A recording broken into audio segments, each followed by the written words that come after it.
All right, shalom, shalom. I want to start off by giving all praises, honor, and glory to Yahweh, Bahashem, Yahweh Shah, Bahashem Rukakwadash. Double honors to my apostles and elders and bishops of Great Millstone. Shalom, salutations to the brothers out there pushing the word of sincerity, the truth.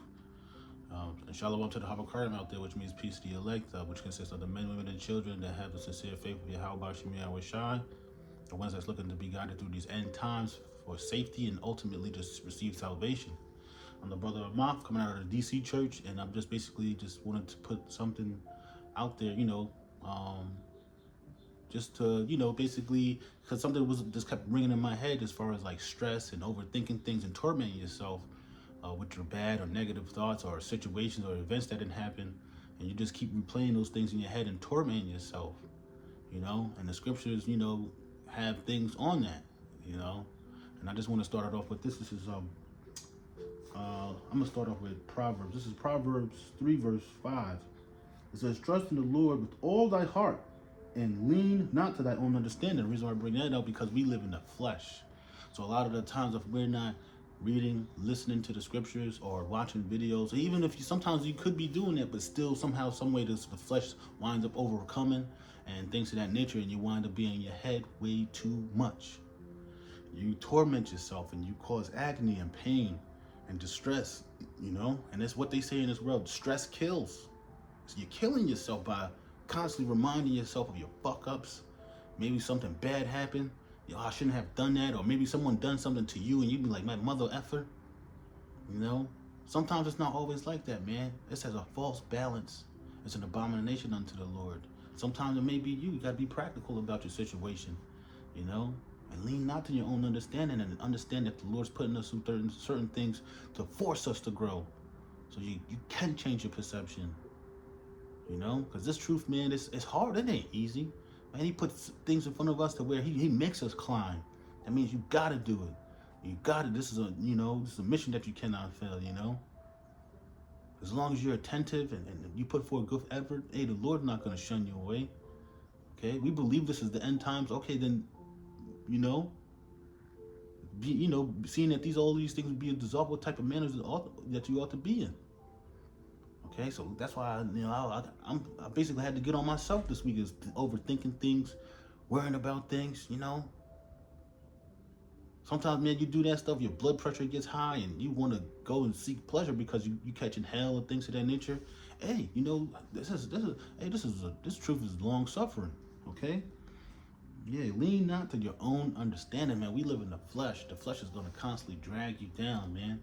It's like one of those shackles with that big ball at the end, just slowing you down, man. Hey, be spiritual. It said the truth shall set you free.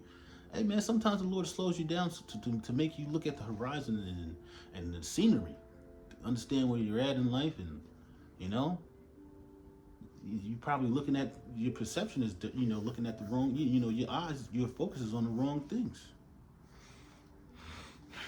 This is Psalms 55 verse 22. It says, "Cast thy burdens upon the Lord." Hey, man, sometimes you just give it to the Lord, like, hey, you might pay your bills and you might have a few $100s left, but hey, things a bit paid. You probably looking forward to go and hang out there and stuff like that, which that's pleasing the flesh. And hey, but look, hey, cast your burdens upon the Lord. Or something happened to the car and now you gotta fix it. But as they were fixing it, this part broke and now you gotta pay extra.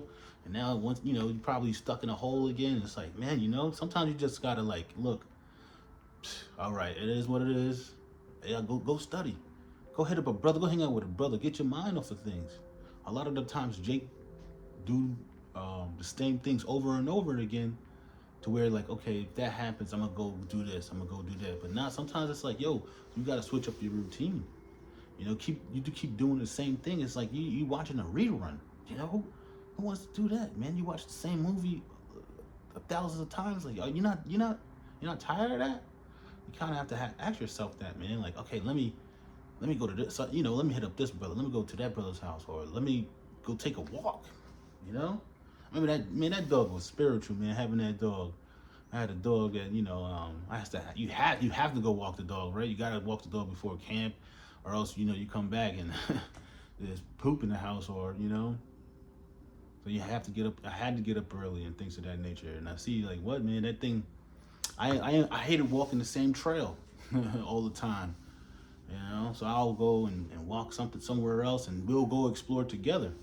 It's crazy now I'm thinking about it. It's not crazy, but once again, man, casting your burdens upon the Lord. Don't put so much worry into so much things. Oh, it says that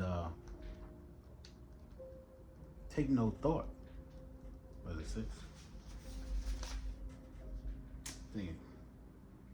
Anxiety, therefore. Yeah, it is. It's 6:25. This is Matthew 6:25. It says, therefore I say unto you, take no thought for your life, what ye shall eat, or what ye shall drink. Hey man, there was a job I used to work. I used to travel a lot. It was like it wasn't a high paying job, but I used to travel a lot. Sometimes, money be super tight. And then I had a few times where I'm at the store and I'm about to pay for something, and somebody pays for me. It says, nor yet for your body what ye shall put on. Is not life more than meat, and the body than raiment? Yeah. Hey man, is not life more than just pleasure and looking good? Life is more than that. Hey, the comforting words of the scriptures, bro, that's all we need, man. Men shall not live by bread alone, but by every word that comes out, roughly paraphrasing, that coming out of the scriptures. Every word, man. This is comforting. Sometimes you be going through something, and the brothers just call you, right? You be like, you can't make it up, You just can't make this up, man. Sometimes things happen to you, and it's like, man, you can't even, the water, yeah, how about Shemi Awashah, man? You kind of feel bad for even thinking certain things, and that's what the scriptures say to even think of folly as sin, and you kind of feel fucked up for even thinking that way, like Salaki, how about Shemi Awashah, Sometimes you gotta, don't be so hard on yourself, Like I said, stress kills, man. And what you see, Howard Shah, he was stressed out. He asked the cup to be taken away from him. And I sometimes I think about it like, how much more us? How we, in the hour of temptation, we're gonna be like, dang, man. Right at, like, damn, Lord, like, can I get, such and such, or whatever the case may be at the end? But you see that the Lord likes to, he don't like, but sometimes, man, he saved right at the last minute. Not saying it like that, but just more so like, you feeling weak and stuff like that, and it'd be like, boom, out of nowhere. You'd be like, oh man, this is unbelievable. Call hallelujah. How about Shemi Awashah? This is Sirach 30, verse 21. It says, give not over thy mind to heaviness. The car's messed up, bro. Hit somebody up. Google it if you know how to fix it. Take your time. Don't stress. Stress is just gonna make things worse. Getting angry, just ho. I said it right. It says, and afflict not thyself in thy own counsel. Always tormenting yourself with overthinking things, putting yourself years later that you messed up, or some broad that you was with, or maybe the car situation. Don't kill yourself, man. You're killing yourself, man. Overthink. You just keep replaying that scenario over in your head. You're creating your own scars. You're cutting yourself. You need to stop this. This is verse 22. It says, the gladness of heart is the life of man. Man, call a brother. Get with the brothers, bro. There is nothing more cheerful but being a brother. Being with brother Salakia. And being a brother, right? Yeah, and being a brother, man. I love helping brothers, bro. Brothers should understand that sometimes brothers want to help, right? And the joyfulness of a man prolongeth his days. You always being around somebody that's just like, icky, like they just got that ick. They got the ick, bro. They got the ick, man. They just always down and everything's fucked up. I was like, yo, bro, I kind of don't want to be around people like that.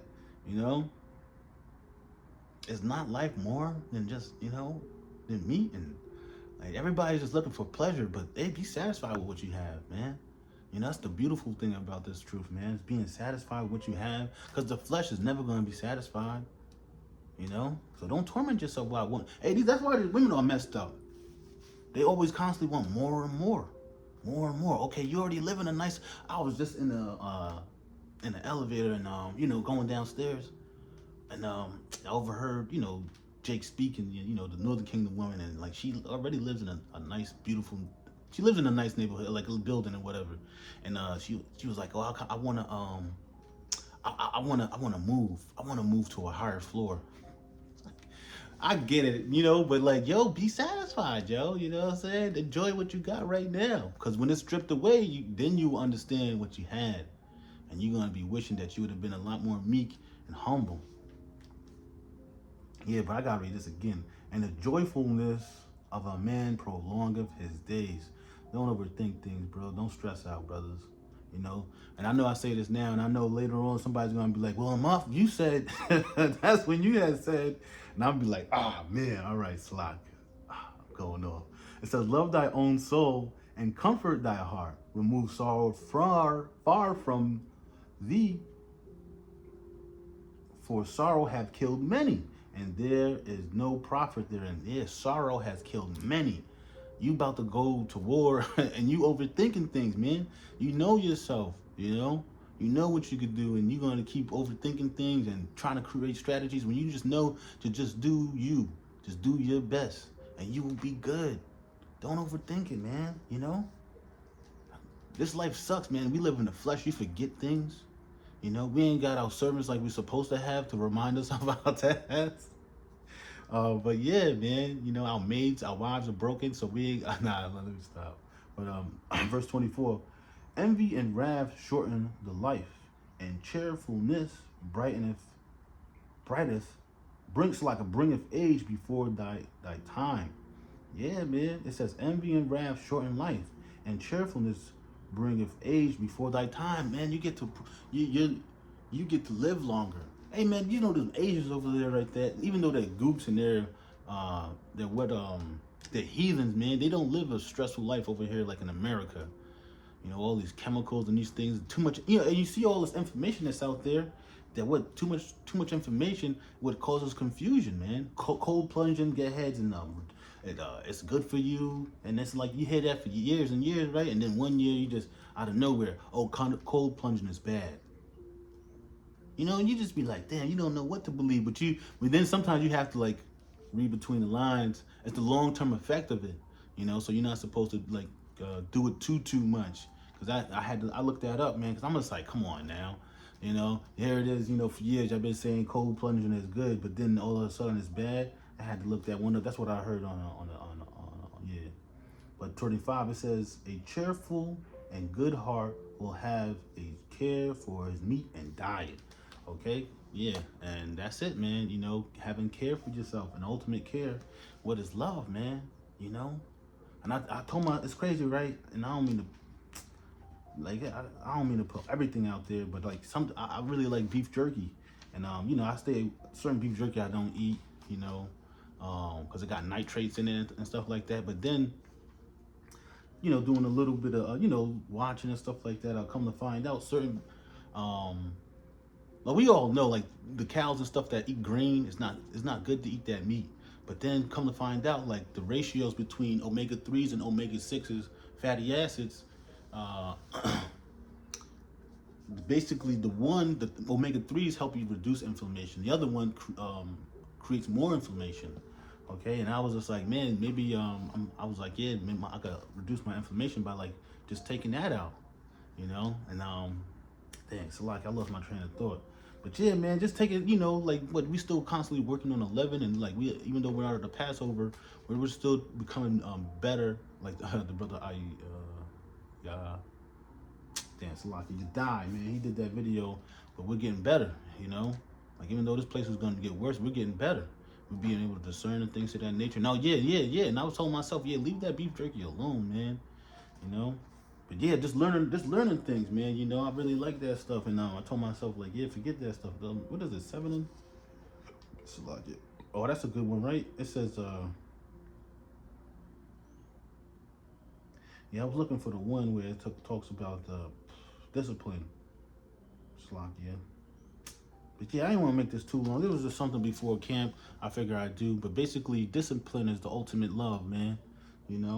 and what basically having care for your diet, not overthinking things, like and practicing that. Even though this thing is about to end and things of that nature, like we still want to keep this stuff in practice. Even we were in Jacob's trouble, because you want to be able to become deceivers, but yet true. That's what Paul said. We're still true to Yahweh Shem Yahweh Shai. David, when what was it, Agag? I don't think it was Agag, but basically he basically when Saul's and his minions was around, when one of Saul's minions was around, David basically played like a dumb man, like a mentally challenged person. He basically started acting mentally ill, and he started drooling on his beard, and he was just like, this ain't the guy, basically that killed tens of thousands, and then basically what, he was a deceiver. He deceived that man at that time, so he could, he could escape. He knew that wasn't his time. But I want to give all praises, honor, and glory to Yahweh, by Hashem Yahweh Shai, by Hashem Kakwadash, double honor to my apostles and elders and bishops and of Great Millstone. Shalom, salutations to the brothers out there preaching the word of sincerity and truth. And shalom to the Hapacharim out there, which means peace to the elect. Shalom, that which consists of the men, women, and children that's looking to be God in the end times by the Ruach HaKodesh, which is the volume of the book, and ultimately receive salvation. And on the brother Amath, I want to say shalom.